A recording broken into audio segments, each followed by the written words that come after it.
जय हिंद। नमस्कार साथियों, कैसे हैं आप सभी लोग। उम्मीद करते हैं कि आप सभी लोग अच्छे होंगे।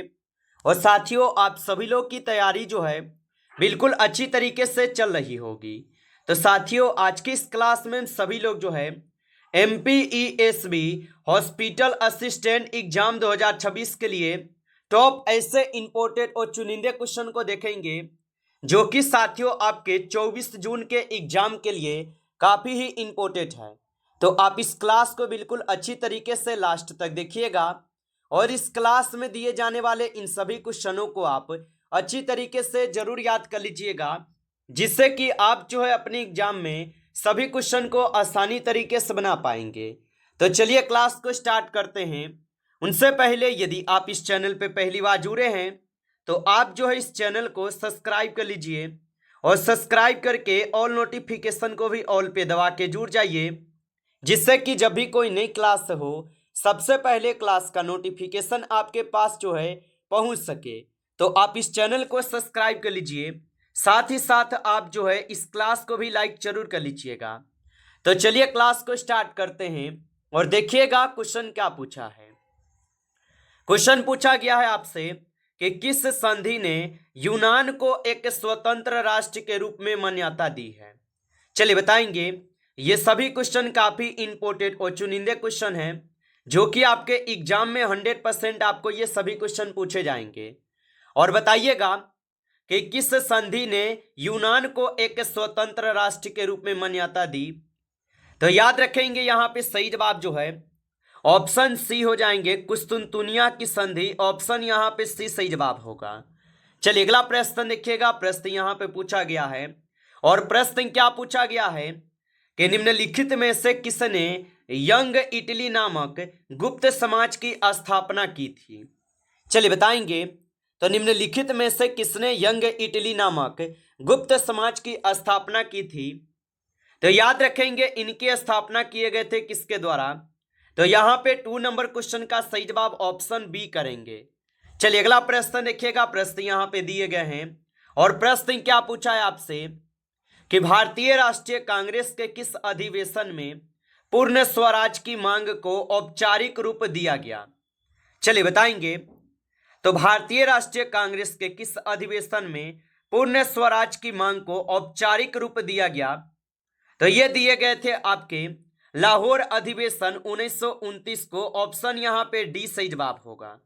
चलिए अगला प्रश्न देखिएगा। प्रश्न यहाँ पे पूछे गए हैं और 5 नंबर क्वेश्चन क्या पूछा है कि प्रसिद्ध पुस्तक हिंद स्वराज के लेखक जो है कौन थे। तो प्रसिद्ध पुस्तक हिंद स्वराज के लेखक कौन थे। तो प्रसिद्ध पुस्तक हिंद स्वराज के लेखक जो है महात्मा गांधी होगा। ऑप्शन बी करेंगे सही जवाब, महात्मा गांधी होगा। चलिए अगला प्रश्न देखेंगे। प्रश्न यहाँ पे 6 नंबर है और प्रश्न पूछा है कि भारत में साइमन कमीशन का बहिष्कार क्यों किया गया। चलिए बताएंगे आप। तो भारत में साइमन कमीशन का बहिष्कार क्यों किया गया। तो आप बताएंगे कि भारत में साइमन कमीशन का बहिष्कार किए गए आयोगों में कोई भारतीय सदस्य नहीं था, जिसके कारण ऑप्शन सी करेंगे यहाँ पे सही जवाब। चलिए अगला प्रश्न देखिएगा। प्रश्न यहाँ पे पूछे गए हैं और प्रश्न क्या पूछा गया है कि 1932 का पूना पैक्ट महात्मा गांधी और किसके बीच जो है हस्ताक्षरित हुआ था। तो याद रखेंगे कि 1932 का पूना पैक्ट महात्मा गांधी और किसके बीच जो है हस्ताक्षरित हुआ था। तो ये हुए थे आपके डॉक्टर भीमराव अंबेडकर के बीच। ऑप्शन बी हो जाएंगे सही जवाब। चलिए अगला प्रश्न देखिएगा। प्रश्न यहाँ पे पूछे गए हैं और प्रश्न क्या पूछा है आपसे कि जर्मनी के एकीकरण का मुख्य वस्तुकार कौन था। तो याद रखेंगे आप कि जर्मनी के एकीकरण का मुख्य वस्तुकार कौन था। तो जर्मनी के एकीकरण का मुख्य वस्तुकार जो है यहां पे हो जाएंगे Otto von Bismarck. Option A सही जवाब हो जाएंगे। चलिए अगला प्रश्न देखिएगा। प्रश्न यहां पे दिए गए 9 नंबर और प्रश्न क्या पूछा है कि किस घटना के कारण असहयोग आंदोलन को वापस ले लिया गया। तो याद रखेंगे आप कि किस घटना के कारण असहयोग आंदोलन को वापस ले लिया गया। तो इनको वापस लिए गए चोरी चोरा के कांड के कारण। ऑप्शन सी हो जाएंगे सही जवाब। चलिए अगला प्रश्न देखिएगा, प्रश्न यहां पे है और प्रश्न क्या पूछा है कि सविनय अवज्ञा आंदोलन की शुरुआत निम्नलिखित में से किस घटना से हुई। चलिए बताएंगे आप। तो सविनय अवज्ञा आंदोलन की शुरुआत निम्नलिखित में से किस घटना से हुई। तो इनकी शुरुआत हुए थे डांडी मार्च से। ऑप्शन डी हो जाएंगे सही जवाब, डांडी मार्च से हुए थे। चलिए अगला प्रश्न देखेंगे, प्रश्न यहाँ पे 11वें नंबर है और प्रश्न पूछा है कि निम्नलिखित में से कौन सी मिट्टी कपास उगाने के लिए सबसे उपयुक्त है। चलिए बताएंगे। तो निम्नलिखित में से कौन सी मिट्टी कपास उगाने के लिए सबसे उपयुक्त होगा। तो यहां पे हो जाएंगे काली मिट्टी। ऑप्शन सी कीजिएगा सही जवाब, काली मिट्टी है। चलिए अगला प्रश्न देखेंगे, प्रश्न यहां पे पूछा गया है और प्रश्न है कि 1992 में पहला अंतर्राष्ट्रीय पृथ्वी सम्मेलन कहां जो है आयोजित किया गया था। तो 1992 में पहला अंतर्राष्ट्रीय पृथ्वी सम्मेलन कहां आयोजित किया गया था। तो ये आयोजित किए गए थे रियो डी जेनेरियो, ब्राजील में। ऑप्शन यहां पे 20 क्वेश्चन का सही जवाब है।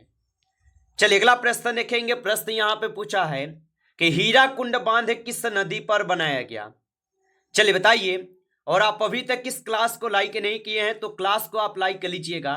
नए जुड़े हैं आप इस चैनल पे तो चैनल को भी सब्सक्राइब करके ऑल नोटिफिकेशन को भी ऑल पे दबा के जुड़ जाइए, जिससे कि जब भी कोई नई क्लास हो सबसे पहले क्लास का नोटिफिकेशन आपके पास जो है पहुंच सके। तो आप इस चैनल को सब्सक्राइब कर लीजिएगा। और बताएंगे आप कि हीराकुंड बांध किस नदी पर बनाया गया था। तो हीराकुंड बांध जो है ये बनाए गए हैं महानदी पे। ऑप्शन डी कीजिएगा सही जवाब, महानदी पे। चलिए अगला प्रश्न देखेंगे, प्रश्न यहाँ पे 14 है और निम्नलिखित में से कौन रबी फसल का उदाहरण है। चलिए बताएंगे आप। तो निम्नलिखित में से कौन है जो कि रबी फसल का उदाहरण है। तो यहाँ पे गेहूं जो है ये रबी फसल का उदाहरण है। ऑप्शन ए होगा सही जवाब, गेहूं हो जाएंगे। चलिए अगला प्रश्न देखिएगा, प्रश्न यहाँ पे पूछा है कि झारखंड में कोडरम्मा निम्नलिखित में से किस खनिज का अग्रणी उत्पादक है। तो झारखंड में कोडरम्मा निम्नलिखित में से किस खनिज का अग्रणी उत्पादक है। तो ये हो जाएंगे आप सभी लोग का अभ्रक। ऑप्शन बी सही जवाब है, अभ्रक होगा। चलिए अगला प्रश्न देखेंगे, प्रश्न यहाँ पे 60 नंबर है और प्रश्न पूछा है कि कौन सा उद्योग कच्चे माल के रूप में चूना पत्थर का उपयोग करता है। तो कौन सा उद्योग कच्चे माल के रूप में चूना पत्थर का उपयोग करता है। तो ये हो जाएंगे सीमेंट। ऑप्शन सी कीजिएगा सही जवाब, सीमेंट होगा। चलिए अगला प्रश्न देखेंगे, प्रश्न यहाँ पे 70 नंबर है कि भूदान ग्राम दान आंदोलन जो है ये किसके द्वारा जो है शुरू किया गया था।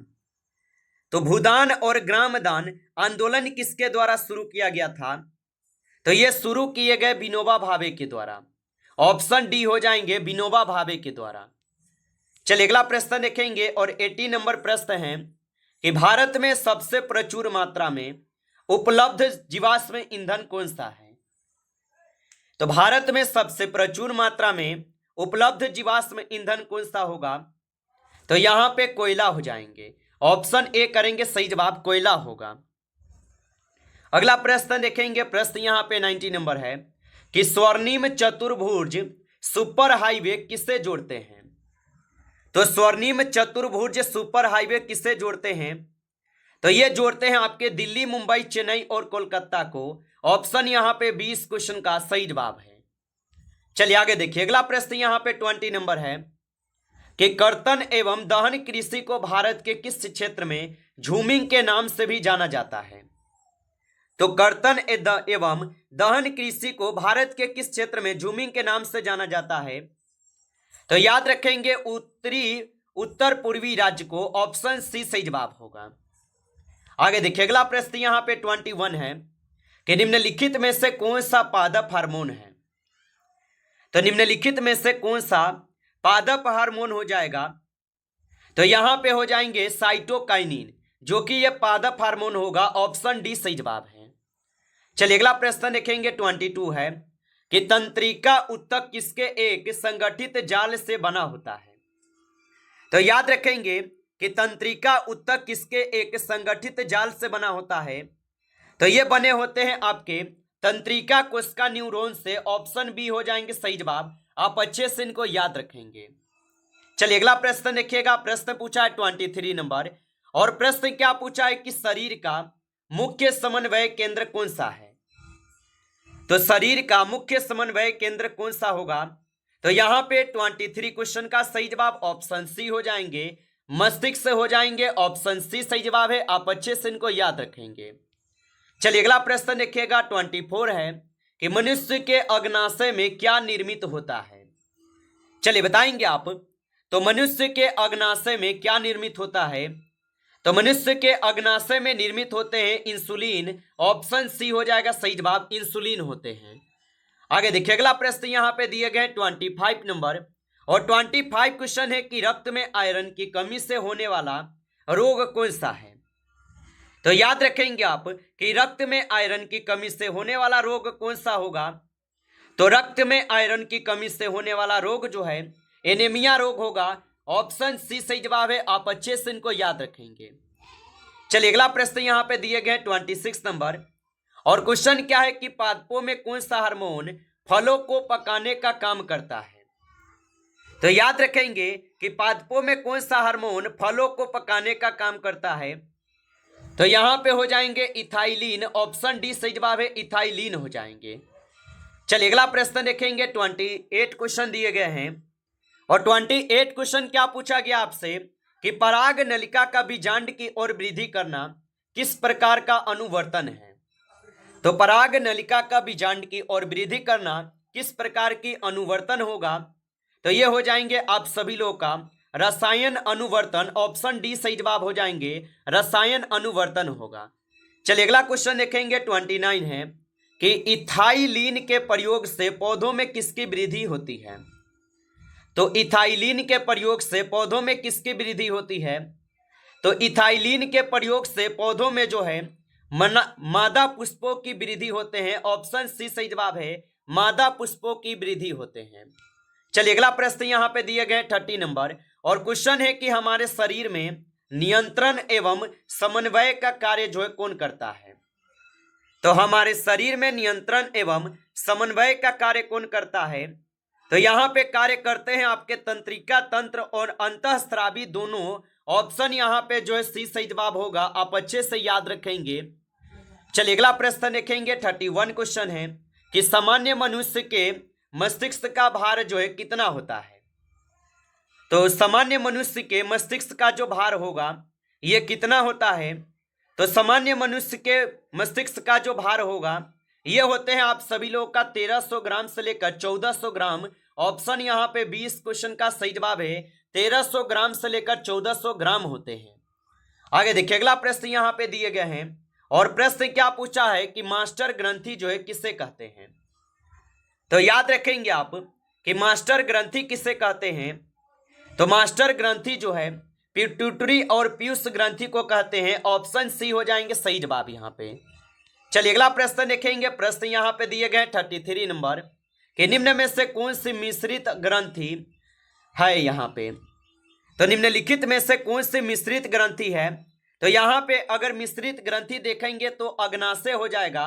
ऑप्शन बी सही जवाब है, अग्नाशय हो जाएंगे। चलिए अगला प्रश्न देखेंगे। प्रश्न पूछा है कि थायराइड ग्रंथि को थायरोक्सिन हार्मोन बनाने के लिए किसकी आवश्यकता होती है। तो थायराइड ग्रंथि को थायरोक्सिन हार्मोन बनाने के लिए किसकी आवश्यकता होती है। तो यहां पे आयोडीन की आवश्यकता होते हैं। ऑप्शन सी सही जवाब है। चलिए अगला प्रश्न देखेंगे। प्रश्न पूछा है कि आहार में आयोडीन की कमी से कौन सा रोग जो है होता है। तो आहार में आयोडीन की कमी से कौन सा रोग होता है। तो गाइटर रोग जो है यहां पे होते हैं। ऑप्शन डी सही जवाब है, गाइटर रोग होगा।